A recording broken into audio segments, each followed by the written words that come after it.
ನಮಸ್ಕಾರ ಸ್ನೇಹಿತರೆ, welcome back to my YouTube channel. ಸಾಕಷ್ಟು ವಿಚಾರಗಳ ಬಗ್ಗೆ ನೀವು ಪ್ರಶ್ನೆಗಳನ್ನು ಕೇಳ್ತಾ ಇದ್ದೀರಾ. ಅದರಲ್ಲೂ ಸಹ ಗೃಹಲಕ್ಷ್ಮಿ ಯೋಜನೆಗೆ ಸಂಬಂಧಪಟ್ಟ ಹಾಗೆ ಏನು ಬಂದಾಗಿಬಿಡ್ತಾ, ಸರ್ಕಾರ ಇನ್ಮೇಲೆ ಹಣನೇ ಹಾಕೋದಿಲ್ವಾ, ಗೃಹಲಕ್ಷ್ಮಿ ಯೋಜನೆ ಹಣವನ್ನೇ ಬಂದಾಗಿಬಿಟ್ಟಿದೆ ಅಂತ ನಮ್ಗೆ ಅನಿಸ್ತಾ ಇದೆ. ಈ ರೀತಿ ಪ್ರಶ್ನೆಗಳನ್ನು ಸಹ ಕೇಳ್ತಾ ಇದ್ದೀರಾ. ಅದರ ಜೊತೆಯಲ್ಲಿ ಗೃಹಲಕ್ಷ್ಮಿ ಸ್ವಸಹಾಯ ಸಂಘದ ಬಗ್ಗೆ ಆಗಿರ್ಬೋದು, ಇಂದಿರಾ ಕಿಟ್ ಅಥವಾ ದಿನಸಿ ಕಿಟ್ ಆಗಿರಬಹುದು, ಬ್ಯಾಂಕ್ KYC ಬಗ್ಗೆ ಆಗಿರ್ಬೋದು, ಈ ಆಧಾರ್ ಹೇಗೆ ಸಬ್ಮಿಟ್ ಮಾಡೋದು ಅಂತ ಸಂಬಂಧಪಟ್ಟ ಪ್ರಶ್ನೆಗಳಾಗಿರ್ಬೋದು, ಈ ಎಲ್ಲ ವಿಚಾರಗಳ ಬಗ್ಗೆ ಕಂಪ್ಲೀಟ್ ಸಾಕಷ್ಟು ನೀವು ಪ್ರಶ್ನೆಗಳನ್ನ ಕೇಳ್ತಾ ಇದ್ದೀರಾ. ಖಂಡಿತವಾಗ್ಲೂ ನಿಮಗೆ ಇದರ ಬಗ್ಗೆ ಈ ವಿಡಿಯೋದಲ್ಲಿ ಇದರ ಸಂಬಂಧಪಟ್ಟ ಹಾಗೆ ತಿಳಿಸ್ಕೊಡ್ತೀನಿ. ದಯವಿಟ್ಟು ಯಾರೆಲ್ಲ ಈ ವಿಡಿಯೋ ನೋಡ್ತಾ ಇದ್ದೀರಾ ಪೂರ್ತಿ ವಿಡಿಯೋ ನೋಡಿ. ಹಾಗೆ ನೀವೇನಾದರೂ ಹೊಸದಾಗಿ ನಮ್ಮ ಚಾನಲ್ ನೋಡ್ತಾ ಇದ್ದೀರಾ ಅಂದರೆ ಸಬ್ಸ್ಕ್ರೈಬ್ ಮಾಡ್ಕೊಳ್ಳಿ. ಹಾಗೆ ಎಲ್ಲರೂ ವಿಡಿಯೋಗೊಂದು ಲೈಕ್ ಕೊಡೋ ಮೂಲಕ ಸಪೋರ್ಟ್ ಮಾಡಿ. ಮೊದಲನೇದಾಗಿ ನಾನು ಈಗಾಗಲೇ ನಿಮಗೆ ಗೊತ್ತೇ ಇದೆ, ಗೃಹಲಕ್ಷ್ಮಿ ಯೋಜನೆ ಬಾಕಿ ಕಂತುಗಳಾಗಲಿ 23ನೇ ಕಂತಾಗಲಿ ಬರೋದು ಸಾಕಷ್ಟು ಡಿಲೇ ಆಗ್ತಾಯಿದೆ. ಈಗಾಗಲೇ ನಿಮಗೆ 4-5 ಕಂತುಗಳು ಕೂಡ ಬಾಕಿ ಇದೆ. ಇದಕ್ಕೆ ಸಂಬಂಧಪಟ್ಟ ಹಾಗೆ ಸಾಕಷ್ಟು ಜನ ಕಮೆಂಟ್ ಮಾಡ್ತಾ ಇದ್ದೀರಾ, ಏನು ಸರ್ ಗೃಹಲಕ್ಷ್ಮಿ ಯೋಜನೆಗೆ ಹಣ ಬಂದು ಮಾಡಿಬಿಟ್ರಾ? ಖಂಡಿತವಾಗಲಿ ಯಾವುದೇ ಯೋಜನೆ ಆಗಲಿ 5 ಗ್ಯಾರಂಟಿಗಳಲ್ಲಿ ಯಾವುದೇ ಯೋಜನೆಯೂ ಬಂದಾಗಿಲ್ಲ. ಶಕ್ತಿ ಯೋಜನೆ ಈಗ ನಡೀತಾನೆ ಇದೆ, ಗೃಹಜ್ಯೋತಿ ಯೋಜನೆ ನಡೀತಾನೆ ಇದೆ, ಯುವ ನಿಧಿ ಯೋಜನೆ ನಡೀತಾ ಇದೆ, ಅನ್ನಭಾಗ್ಯ ಯೋಜನೆ ಕೂಡ ನಡೀತಾ ಇದೆ.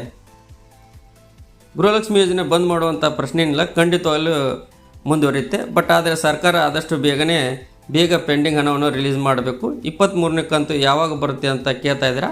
ಇದಕ್ಕೆ ಸಂಬಂಧಪಟ್ಟ ಹಾಗೆ ಶ್ರೀಮತಿ ಸಚಿವ ಲಕ್ಷ್ಮೀ ಹೆಬ್ಬಾಳ್ಕರ್ ಮೇಡಮ್ ಅವರು ಇತ್ತೀಚಿನ ದಿನಗಳಲ್ಲಿ ಯಾವುದೇ ಅಪ್ಡೇಟ್ ಕೂಡ ಕೊಟ್ಟಿಲ್ಲ. ಅದೆಂದೇ ಬೇಸರದ ಸಂಗತಿ ಅಂತ ಹೇಳ್ಬೋದು.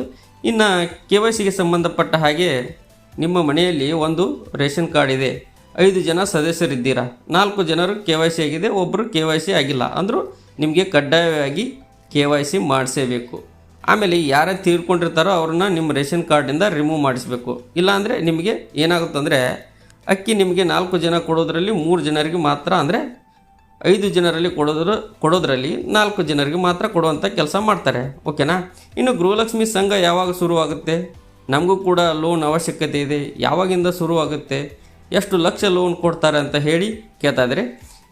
ಇದಕ್ಕೆ ಸಂಬಂಧಪಟ್ಟ ಹಾಗೆ ಆಲ್ರೆಡಿ ನಾನು ಒಂದು ಮಾಹಿತಿಯನ್ನು ತಿಳಿಸಿದ್ದೆ. ನವಂಬರ್ 19ರಿಂದ ಅಂತ ಮೊದಲು ಮಾಹಿತಿ ಬಂತು. ಬಟ್ ಆದರೆ ಈಗಿರುವಂಥ ಅಪ್ಡೇಟ್ ಪ್ರಕಾರ ನವಂಬರ್ 28ನೇ ತಾರೀಕು ಬೆಂಗಳೂರಿನಲ್ಲಿ ಒಂದು ದೊಡ್ಡ ಸಮಾವೇಶ ಮಾಡಿ ಒಂದು ದೊಡ್ಡ ಕಾರ್ಯಕ್ರಮವನ್ನು ಲಾಂಚ್ ಮಾಡ್ತಾರೆ ಇದ್ದಾರೆ. ಗೃಹಲಕ್ಷ್ಮಿ ಸಹಕಾರ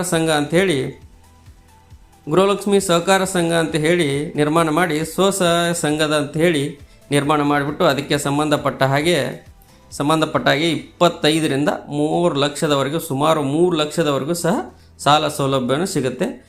ಇದಾಗಿದೆ. ಹಾಗಾಗಿ ಇದಕ್ಕೆ ಈ ಕ್ಷಣದವರೆಗೆ ಏನೆಲ್ಲ ದಾಖಲಾತಿ ಬೇಕೋ ಈಗ ಆಲ್ರೆಡಿ ಮಾಹಿತಿ ಕೊಟ್ಟಿದ್ದೇನೆ. ನಮ್ಮ ಯೂಟ್ಯೂಬ್ ಚಾನಲ್ನಲ್ಲಿ ಇದೇ ಚೆಕ್ ಮಾಡಿ. ನಿಮಗೆ ನವಂಬರ್ 28ರವರೆಗೂ ಕಾಯಬೇಕು. ಅದಾದ ನಂತರ ಮತ್ತೇನಿಲ್ಲ, ದಾಖಲಾತಿಗಳು ಬೇಕು ಅಂತಂದರೆ ಮತ್ತೆ ಹೊಸದಾಗಿ ಏನಾದರೂ ಕಂಡೀಷನ್ ಇದೆಯಾ ಇಲ್ಲೋ ಅನ್ನೋದನ್ನು ನಿಮಗೆ ತಿಳಿಸಿಕೊಡುವಂಥ ಕೆಲಸ ಮಾಡ್ತೀನಿ.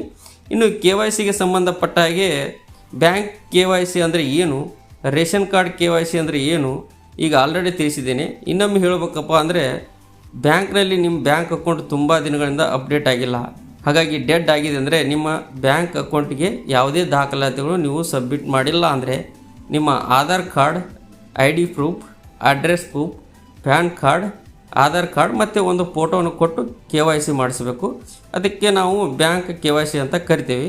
ರೇಷನ್ ಕಾರ್ಡ್ಗೆ ನಿಮ್ಮೆಲ್ಲರ ಸದಸ್ಯರ ಆಧಾರ್ ಕಾರ್ಡ್ ಲಿಂಕ್ ಆಗಿರೋದಕ್ಕೆ ನಾವು ರೇಷನ್ ಕಾರ್ಡ್ KYC ಅಂತ ಕರಿತೀವಿ. ಓಕೆನಾ?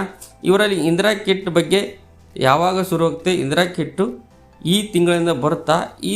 ಈ ಇಂದಿರಾ ಕಿಟ್ಟು ಈ ತಿಂಗಳಿಂದ ಕೊಡ್ತಾರಾ ಅಥವಾ ದಿನಸಿ ಕಿಟ್ಟು ನಿಮಗೆ ಬೇಳೆ ಇರ್ಬೋದು, ಉಪ್ಪು ಇರ್ಬೋದು, ಸಕ್ಕರೆ ಇರ್ಬೋದು, ನಿಮಗೆ ಏನು ಕೊಡ್ತೀವಿ ಅಂತ ಎಣ್ಣೆ ಇರ್ಬೋದು, ಈ ಎಲ್ಲವನ್ನು ಕೊಡ್ತೀವಿ ಅಂತ ಏನು ಸರ್ಕಾರ ಈಗಾಗಲೇ 5 kg ಅಕ್ಕಿ ಜೊತೆಗೆ ದಿನಸಿ ಕಿಟ್ಟನ್ನು ಕೊಡ್ತೀವಿ ಅಂತ ಸರ್ಕಾರ ಈಗ ಆಲ್ರೆಡಿ ಸಚಿವರು ಅನೌನ್ಸ್ಮೆಂಟ್ ಮಾಡಿದ್ದಾರೆ. ಇದಕ್ಕೆ ಸಂಬಂಧಪಟ್ಟ ಹಾಗೆ ನವಂಬರ್ ತಿಂಗಳಲ್ಲೇ ಬರುತ್ತಾ ಅಂತ ಕೇಳ್ತಾ ಇದ್ದಾರೆ. ಖಂಡಿತವಾಗಲೂ ನವಂಬರ್ ತಿಂಗಳಿಂದ ಬರಲ್ಲ, ಮುಂದಿನ ತಿಂಗಳಿಂದ ಅಂದರೆ ಡಿಸೆಂಬರ್ ತಿಂಗಳಿಂದ ಕೊಡ್ತೀವಿ ಅಂತ ಹೇಳಿದ್ದಾರೆ. ಇದಕ್ಕೆ ಸಂಬಂಧಪಟ್ಟಾಗಿ ಏನಾದರೂ ಬದಲಾವಣೆ ಆದರೆ ಖಂಡಿತವಾಗಲೂ ನಾನು ನಿಮಗೆ ತಿಳಿಸಿಕೊಡುವಂಥ ಕೆಲಸ ಮಾಡ್ತೀನಿ. ಓಕೆ, ಹಾಗಾಗಿ ಯಾರೆಲ್ಲ ದಿನಸಿ ಕಿಟ್ ಕೊಟ್ಟರೆ ಒಳ್ಳೆಯದು, 5 kg ಅಕ್ಕಿ ಜೊತೆಗೆ ದಿನಸಿ ಕಿಟ್ ಕೊಟ್ಟರೆ ಒಳ್ಳೆಯದು. ಮನೆ ಒಂದು ಸಣ್ಣ ಪುಟ್ಟ ಖರ್ಚಿಗೆ ಅನುಕೂಲ ಆಗುತ್ತೆ ಅನ್ನೋದರ ಜನರ ಅಭಿಪ್ರಾಯ ಆಗಿದೆ ಅಂತ ಹೇಳಿ ಆಹಾರ ಇಲಾಖೆ ಸಚಿವರಾಗಿರ್ತಕ್ಕಂಥ ಕೆ ಎಸ್ ಮುನಿಯಪ್ಪ ಸಾಹೇಬ್ರವರು ಈಗಾಗಲೇ ತಿಳಿಸಿದ್ದಾರೆ. ಓಕೆ, ಇನ್ನೇನು ಮತ್ತೊಂದು ಪ್ರಶ್ನೆ ಏನಪ್ಪ ಅಂದರೆ, ಗೃಹಲಕ್ಷ್ಮಿ 23ನೇ ಕಂತು ಬರಬೇಕು ಅಂದರೆ ಏನಾದರೂ ಗೃಹಲಕ್ಷ್ಮಿ KYC ಅಂತ ಹೊಸದಾಗಿ ಮಾಡಿಸ್ಬೇಕಾ ಅಂತ ಹೇಳಿ ಕೆಲವೊಂದಿಷ್ಟು ಜನರು ಇದರ ಬಗ್ಗೆ ಕ್ಲಾರಿಟಿ ಕೊಡಿ ಅಂತ ಕೇಳ್ತಾ ಇದ್ದೀರಾ. ಮೊದಲನೇದಾಗಿ ಹೇಳಬೇಕಂದ್ರೆ, ರೇಷನ್ ಕಾರ್ಡ್ ಕರೆಕ್ಟ್ ಆಗಿದ್ದರೆ ಸಾಕು. ನಿಮ್ಮ ರೇಷನ್ ಕಾರ್ಡ್ ಸ್ಟೇಟ್ಮೆಂಟ್ ಆ್ಯಕ್ಟಿವ್ ಇದೆಯಾ ಇಲ್ಲ ಅಂತೇಳಿ ನೋಡ್ಕೊಳ್ಳಿ. ನಿಮ್ಮ ರೇಷನ್ ಕಾರ್ಡ್ಗೆ ಮನೆ ಎಲ್ಲ ಸದಸ್ಯರ ಆಧಾರ್ ಕಾರ್ಡ್ ಲಿಂಕ್ ಆಗಿದರೆ ಸಾಕು. ಮತ್ತು ಹೊಸದಾಗಿ ಗೃಹಲಕ್ಷ್ಮಿಗೆ KYC ಅಂತ ಹೇಳಿ ಯಾರು ಕೂಡ ಮಾಡಿಸುವಂಥ ಅಗತ್ಯವಿಲ್ಲ. ಓಕೆನಾ? ಹಾಗಾಗಿ ಇಷ್ಟು ವಿಚಾರಗಳ ಬಗ್ಗೆ ಈ ವಿಡಿಯೋದಲ್ಲಿ ತಿಳಿಸ್ಕೊಡೋಂಥ ಕೆಲಸ ಮಾಡಿದ್ದೀನಿ. ದಯವಿಟ್ಟು ಯಾರೆಲ್ಲ ವಿಡಿಯೋ ನೋಡ್ತಾ ಇದ್ದಾರೆ, ಈ ಪ್ರತಿಯೊಬ್ಬರು ವಿಡಿಯೋಗೆ ಲೈಕ್ ಮಾಡಿ, ಹೊಸದಾಗಿ ಚಾನಲ್ ನೋಡ್ತಾ ಇದ್ದಾರೆ ಅಂದರೆ ದಯವಿಟ್ಟು ಸಬ್ಸ್ಕ್ರೈಬ್ ಮಾಡ್ಕೊಳ್ಳಿ. ಇದಾಗಿತ್ತು ಈ ಕ್ಷಣದ ಮಾಹಿತಿ. ವಿಡಿಯೋ ನೋಡಿರುವಂಥ ನಿಮಗೆಲ್ಲರಿಗೂ ತುಂಬ ಹೃದಯದ ಧನ್ಯವಾದಗಳು. Thank you so much.